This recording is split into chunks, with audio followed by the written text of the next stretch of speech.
मेघालय, इस शब्द का अर्थ ही होता है बादलों का घर। तो अगर आप भी इस साल मेघालय जाने का प्लान कर रहे हैं तो ये वीडियो आपके लिए है। आज के इस वीडियो में मैं आपको बताने वाली हूँ कि आपको किस तरीके से मेघालय पहुँचना है, यहाँ आने के बाद आपको होटल कहाँ लेनी है और मेघालय में कौन कौन सी ऐसी जगह हैं जिसे आपको बिल्कुल भी मिस नहीं करना चाहिए अगर आप यहाँ घूमने के पर्पज से आ रहे हैं तो। साथ ही साथ इन जगहों तक पहुँचने के लिए ट्रांसपोर्ट की क्या फैसिलिटी है और सबसे इम्पॉर्टेंट कि आपको किस मौसम में मेघालय आना चाहिए ताकि यहाँ की जो नेचुरल ब्यूटी है वो आपको देखने को मिले। उसके बाद मैं आपको बताऊंगी कि खाने की क्या व्यवस्था है, वेज के लिए और नॉन वेज के लिए, दोनों के लिए मैं बता दूंगी। और वीडियो के अंत में मैं आपको एक टोटल बजट भी अप्रॉक्स बता दूंगी कि इतने पैसे तो आपको लेकर आना ही चाहिए अगर आप यहाँ आने की सोच रहे हैं तो। एंड इस वीडियो में मैं आपको वो सारी डिटेल्स बताने की कोशिश करूंगी जो बहुत ही इम्पॉर्टेंट है यहाँ का ट्रिप प्लान करने से पहले जानना। तो चलिए वीडियो को शुरू करते हैं बिना किसी देर के। सबसे पहले बात करते हैं कि आपको मेघालय तक कैसे पहुंचना है। यहाँ आने के लिए आप बाई ट्रेन आ सकते हैं, बाई बस आ सकते हैं या फिर बाई फ्लाइट भी आ सकते हैं। सबसे पहले करते हैं बात फ्लाइट से। तो अगर आप इंडिया में किसी भी शहर से हैं और बाई फ्लाइट आने की सोच रहे हैं तो आपको आना होगा गुवाहाटी एयरपोर्ट। वैसे तो शिलोंग में भी एयरपोर्ट है लेकिन वहाँ की कनेक्टिविटी ज़्यादा अच्छी नहीं है, तो इसलिए आप आएंगे सबसे पहले गुवाहाटी एयरपोर्ट। सिमिलरली अगर आप बाई ट्रेन से आने की सोच रहे हैं तो भी आपको गुवाहाटी में जो रेलवे स्टेशन है वहीं आना है। और अगर आप बस से भी आने की सोच रहे हैं तो आपको गुवाहाटी तक लास्ट बस मिलेगी।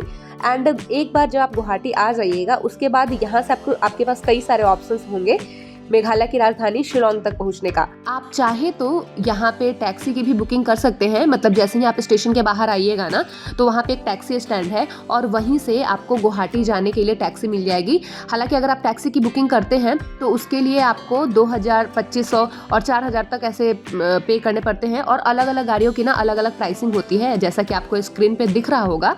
लेकिन इसके अलावा भी बजट फ्रेंडली ऑप्शंस भी मैं आपको बता देती हूँ। आप चाहे तो शेयरिंग वाली गाड़ियों की भी बुकिंग कर सकते हैं। अगर आप गुवाहाटी से शिलोंग जाते हैं शेयरिंग वाली गाड़ियों में तो उसके लिए आपको पर पर्सन 500 पे करने पड़ते हैं। इनफैक्ट अगर 10 सीटर वाली गाड़ी है तो उसमें सिर्फ आपको 300 पे करने होंगे। तो आप ऐसा मान के चलिए कि आप दोपहर तक या फिर शाम होते होते शिलोंग का जो मेन मार्केट है जिसे पुलिस बाजार कहते हैं वहां तक पहुंच जाएंगे। तो यहाँ आने के बाद सबसे पहले आपको होटल ढूंढना है। शिलोंग का जो मेन मार्केट है वहाँ पे आपको कई सारे होटल्स मिल जाएंगे, तो आप अपनी बजट के अकॉर्डिंग बुकिंग कर सकते हैं। हालांकि कुछ होटल्स के नंबर मैं इस वीडियो के डिस्क्रिप्शन बॉक्स में दे दूंगी, आप वहाँ से एक बार जाके चेक कर लीजिएगा उन होटल्स का भी।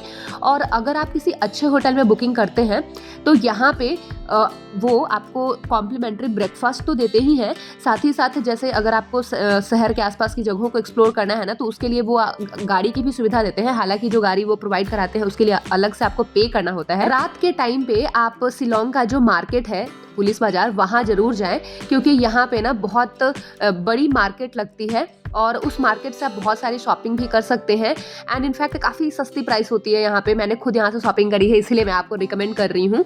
और मेरे चैनल पे आपको एक स्पेशल ब्लॉग भी मिल जाएगा जिसपे मैंने पूरा मार्केट को कवर करा था, तो आप उसे भी चेक कर सकते हैं। डिस्क्रिप्शन बॉक्स में लिंक अवेलेबल है। और यहीं पे ना आप अपने लिए खाना भी खा सकते हैं। मतलब फास्ट फूड वगैरह के तो काफ़ी सारे ऑप्शंस होते ही हैं, साथ ही साथ कई सारे होटल्स और रेस्टोरेंट भी मिल जाएंगे जहाँ पे आप अपनी फैमिली के साथ जाके खाना खा सकते हैं। हालांकि फास्ट फूड जो है ना उसमें टाइम तो ज़्यादा नहीं लगता, वो जल्दी आपको दे देते हैं, लेकिन जब आप होटल में जाओगे ना तो वहाँ पे थोड़ा सा टाइम लगता है खाने को लेके, तो आप अपने अकॉर्डिंग देख सकते हैं। तो कुछ इस तरीके से आपका जो डे 1 है वो शिलोंग में निकलेगा। दूसरे दिन की शुरुआत आपकी शिलोंग में होगी और यहाँ पे मैं आपको रिकमेंड करूँगी कि आप सबसे पहले टूरिस्ट इन्फॉर्मेशन सेंटर जाइए। मैं ऐसा इसलिए कह रही हूँ क्योंकि ये जो सेंटर है ना ये गवर्नमेंट के द्वारा चलाया जाता है और जब आप यहाँ जाएंगे तो यहाँ काउंटर पे एक लेडी बैठी रहती हैं, आप उनसे बात कीजिए, वो आपको सारी इन्फॉर्मेशन देंगी टूर से रिलेटेड। मतलब जैसे अगर आपको चेरापूंजी जाना है या फिर दावकी नदी जाना है तो हर एक जगह जाने के लिए अलग अलग बुकिंग होती है। और ये जो सारी बसेस देख रहे हैं ना इन्हीं बसेस के थ्रू आप अलग अलग जगहों पे जाते हैं, लेकिन उनकी बुकिंग पहले होती है। मतलब ऐसा नहीं है कि जिस भी दिन आप जाएंगे उस दिन बुकिंग होगी। तो यहाँ पे आप देख सकते हैं टूर का अलग अलग कहाँ कहाँ आपको जाना है ये सारी लिस्ट मतलब ऑफिस के अंदर ही लगी रहती है, आप वहाँ से चेक कर सकते हैं। तो दूसरे दिन पे मेरे अकॉर्डिंग आप शिलोंग की साइट सीइंग कीजिए और इन साइट सीइंग को करते हुए आप रात तक चेरापूंजी पहुंचिए। तो सबसे पहले आपको शिलोंग की साइट सीइंग में जाना है वार्ड लेक। यहाँ की एंट्री फी 20 रुपये है और अगर आप अपनी कैमरा साथ लेके जा रहे हैं तो आपको 50 रुपये एक्स्ट्रा पे करने होते हैं। वार्ड लेक एक छोटा सा मतलब पिकनिक काइंड ऑफ एरिया कह सकते हैं आप इसे, तो आप यहाँ पे कुछ वक्त बिता सकते हैं। उसके बाद आप यहाँ से निकलिए और सीधे पहुँच जाइए शिलोंग पीक। ये जो जगह है ना वो बहुत सुंदर है, मतलब जैसा कि नेम में ही लिखा है शिलोंग पीक। तो यहाँ से ना पूरे शिलोंग का जो शहर है उसकी एक बहुत सुंदर सी झलक देखने को मिलती है।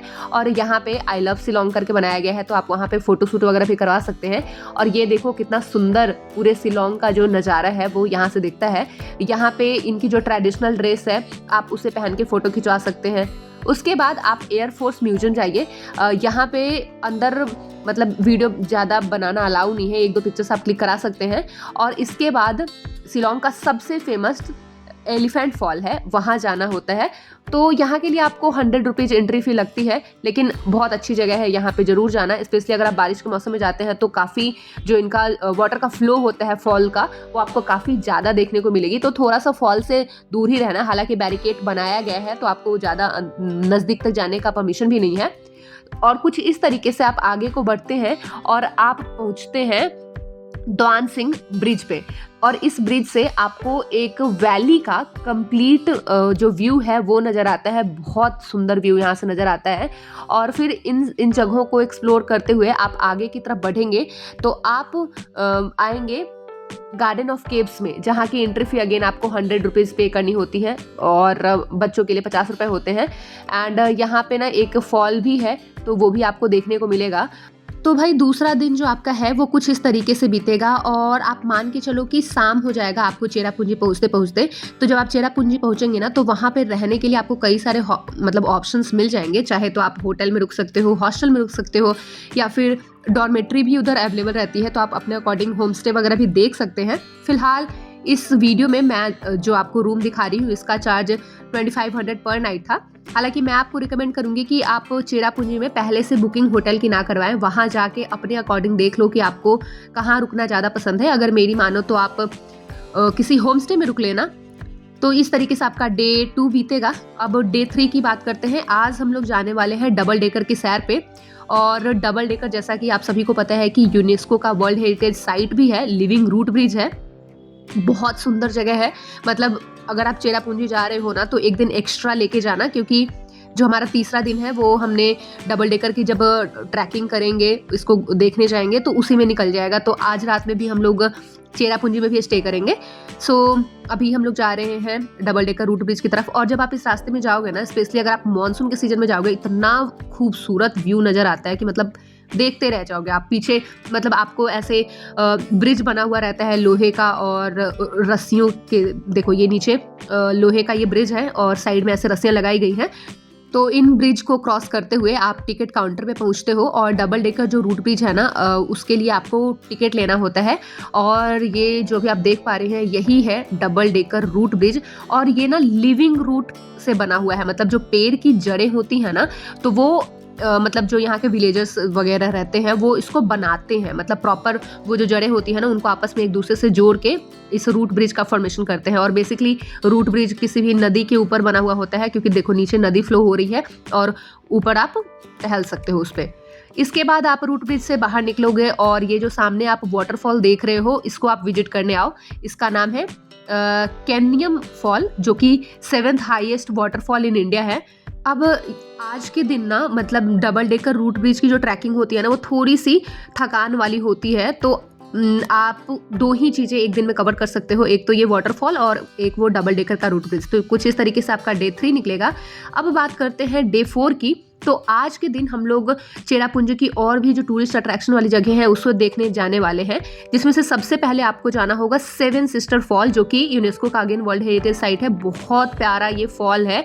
और देखो एक चीज़ ना नोट कर लो कि अगर आप कभी भी मेघालय जाने का प्लान कर रहे हैं या फिर वाटरफॉल देखने जा रहे हैं तो आप कोशिश करना कि आप बारिश के मौसम में यहाँ जाओ, क्योंकि जब आप बारिश के मौसम में नहीं जाते हो ना तो जितने भी वाटरफॉल होते हैं ना वो सूखे ही नजर आएंगे आपको। इनफैक्ट जो वहाँ के माउंटेन्स होते हैं है वो भी ऐसे दिखेंगे जैसे कोई वेजिटेशन ही नहीं है वहाँ पे। तो ऑफ सीजन में जाने का यहाँ पे कोई बेनिफिट नहीं है, इसलिए मेरी मानो और बारिश के टाइम पे ही यहाँ जाओ, ताकि जो यहाँ की नेचुरल ब्यूटी है ना वो आपको देखने को मिले।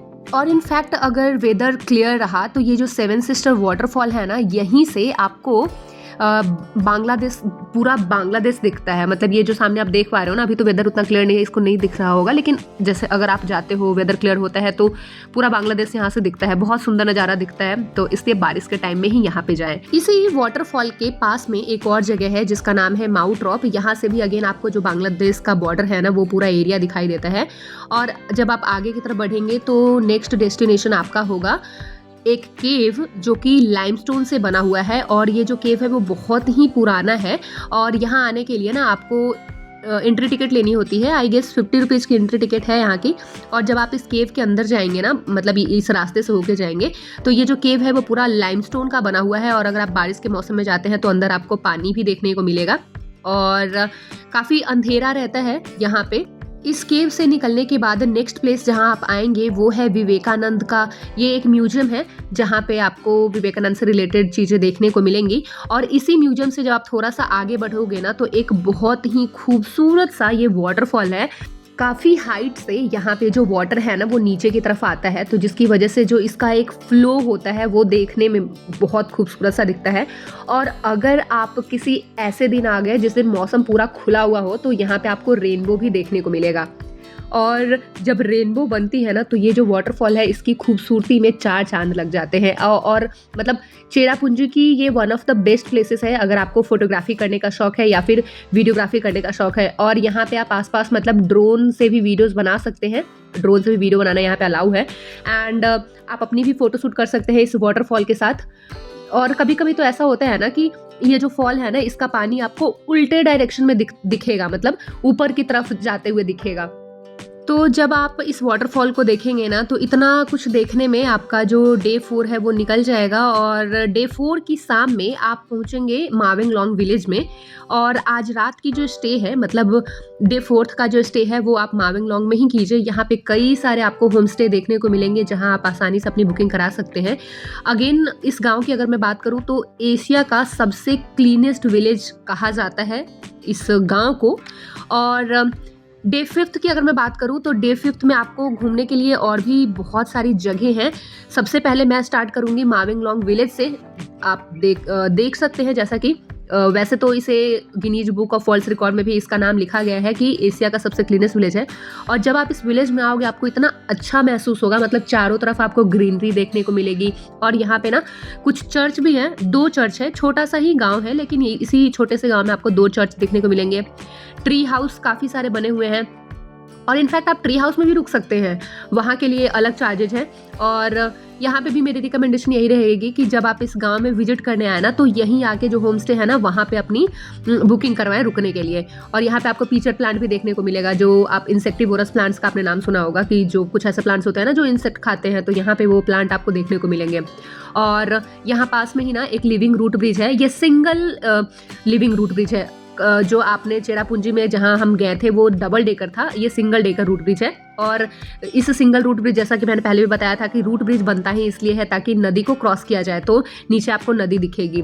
उसके बाद आप बोफिल वाटरफॉल है, ये आप जब चेरापूंजी से वापस की तरफ आते हो ना, तो आपको ये बोफिल वाटरफॉल मिलता है, तो आप इसे भी विजिट करने जा सकते हैं।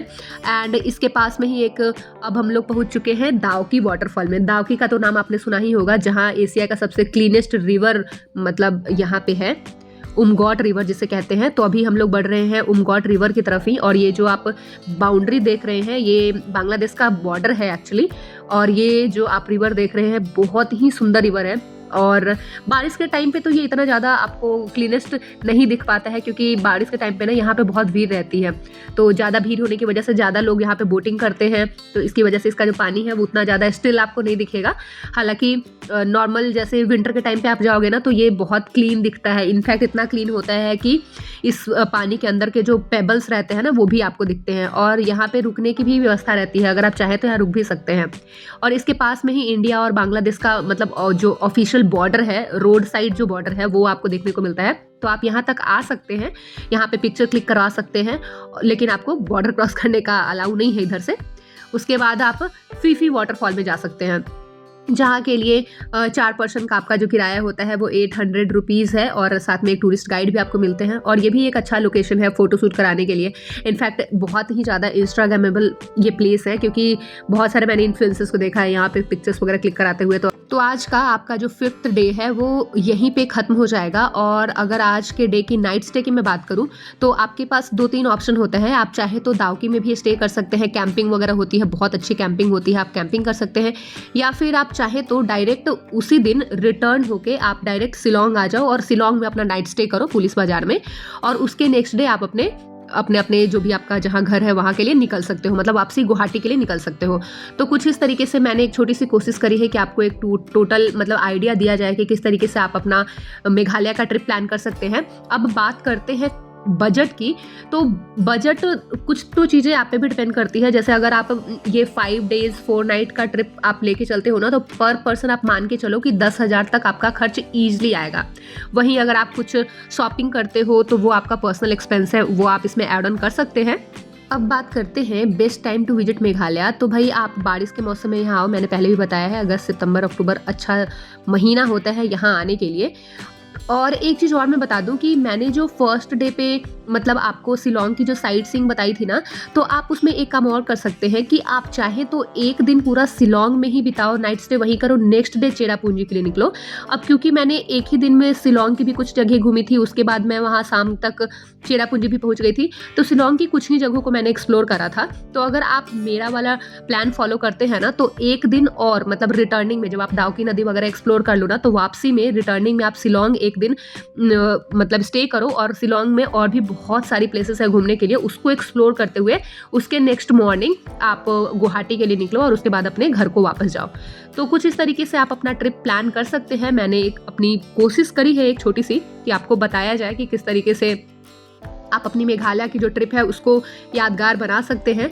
तो आई होप कि ये जो वीडियो है ये आपके लिए इन्फॉर्मेटिव हुई होगी। तो भाई अगर आपको मेरी वीडियोज अच्छी लगती है, मैंने जो भी इन्फॉर्मेशन शेयर करा वो आपके लिए हेल्पफुल होती है, तो इस वीडियो को लाइक कर दीजिएगा। और अगर अभी तक आप भी मेरे चैनल पर नए हैं, मेरे चैनल को अभी तक सब्सक्राइब नहीं करा है, तो मेरे चैनल को सब्सक्राइब कर लीजिए, ताकि इसी तरीके की और भी जब वीडियोज़ मैं अपने चैनल पर लाऊँ तो उसकी नोटिफिकेशन आपको मिलती रहे। So thank you so much for watching.